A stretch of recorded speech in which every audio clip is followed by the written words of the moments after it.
Hey guys, this is Locke. In today's video, I'm going to be talking about Seara.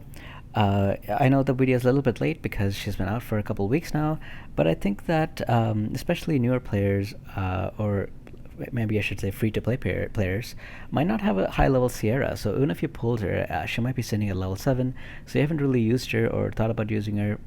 Maybe, for example, you haven't really considered her because you're not running DOTs, and she's mostly used in conjunction with DOTs, so you figured, hey, why should I bother using her? So today I'm going to be talking about all about her, exactly what she does, and different effects that she can do, not just being used in conjunction with DOTs, but other things that she can do. So first of all, I'm going to just read her skill briefly. So she installs a bomb on the forefront enemy that everyone is attacking, and she fast forwards the time to decrease the duration of all removable effects. This all removable effects is not only beneficial effects, but beneficial and beneficial and like negative effects. And she inflicts damage when she does that. So basically, I've seen her being used in conjunction with Barata a lot because Barata uses his continuous effects debuffs, and then a lot of enemies are running cleanse, so they might use, say, the Unicorn Eleanor, her, to cleanse the effect, or they might use the other water unit, her, to remove harmful effects. So before they have a chance to use this, I've seen a lot of people using Seara to remove the continuous effects debuff there and then inflict additional damage before they're cleansed. So she's very good to pair with the Barata, but I think she's even better to pair with Nikki. And the reason she's even better with Nikki is because Nikki's steady spell, first of all, it is a continuous effect debuff like the Barata's DOT.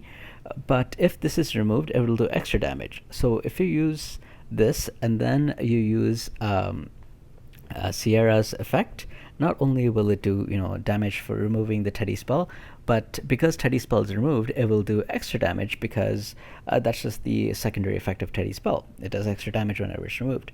So it is a very powerful combination to use Nikki and Seara together.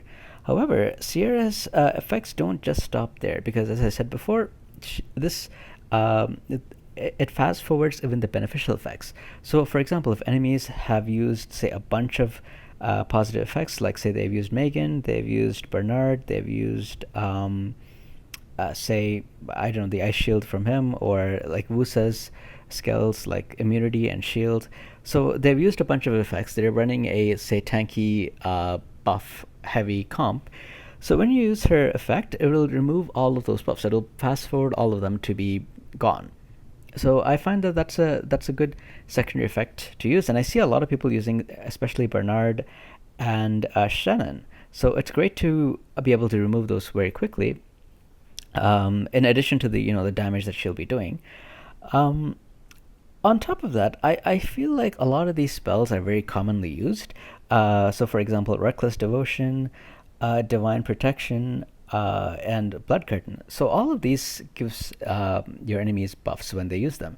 So if your enemies use any of these skills, you can counter with Seara because, again, she will remove those effects right away. And I feel like that has been quite a game changer for me when I've used her to counter those spells. I've used her in this formation. So let me just show you this formation. So of course I want to use her with Nikki because, as I said, pairing it with Nikki and getting that Teddy spell off and then removing Teddy spell and doing extra damage, that has been quite a powerful combo. So with this team, I'm basically targeting the backline. So with Seara and Nikki targeting the backline, I really want my frontline to stay alive for a while. So that's why I've put all these tanky type of characters. Now, you can see that I'm only running Bernard for buffs. I mean, I'm also having Busa if I'm fighting, like, say, a continuous, like a debuff-oriented team. I would use Busa's effects, but I'm not usually using him too often. He's just there mostly to be a good tank. I didn't use, like, say, Shannon or Megan because a lot of my attack is coming from that debuff, right? Like I still do have Sophia as a single target high DPS unit, but she's the only one. And even the Anubis, the Anubis's damage comes from his max HP. So having high attack doesn't really benefit him as much. So therefore, I decided I didn't really need the high attack buff. So I didn't need Shannon or Megan, and I've just kept Bernard. And most of the time, I would like to be cycling my backline skills and Bernard. So this team has worked quite well, and I just want to recommend it to you.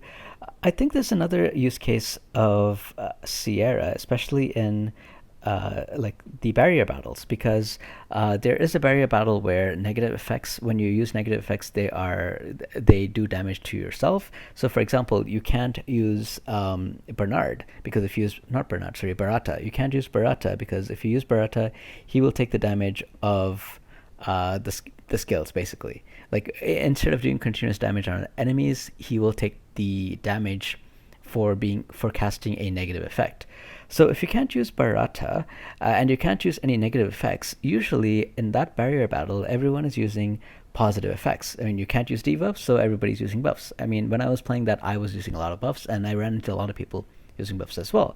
So I feel like Seara would be very powerful in that in that barrier battle stage. Of course, she will be casting bomb, and that is a negative effect, so she will be taking a little bit of damage. But I feel like that's worth the damage that she takes is worth it to remove all of those buffs, because usually those teams are very buff oriented. I mean, because you can't do negative effects, you have to, you have to fill up your team with something. So if you don't choose Poseidon, you probably go with Bernard. You probably go with, like, attack buffs like Shannon, Megan. You probably go with Wusa.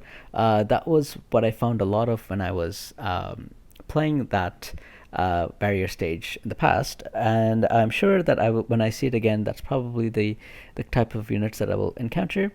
So anyway, keep Seara in your back pocket for that. She is very good. And hopefully you remember to use her in that barrier battle if you have her. In barrier battle, I mean, these units do come up to stage 10. Sorry, not station, to level 10. So even if you have her at level 7, you can still use her. Anyway, that's all for me with regards to Seara. I hope you enjoyed this video. If you have any questions or comments, please leave me a comment below, and I will do my best to get back to you. Take care, guys. I hope you enjoyed this video.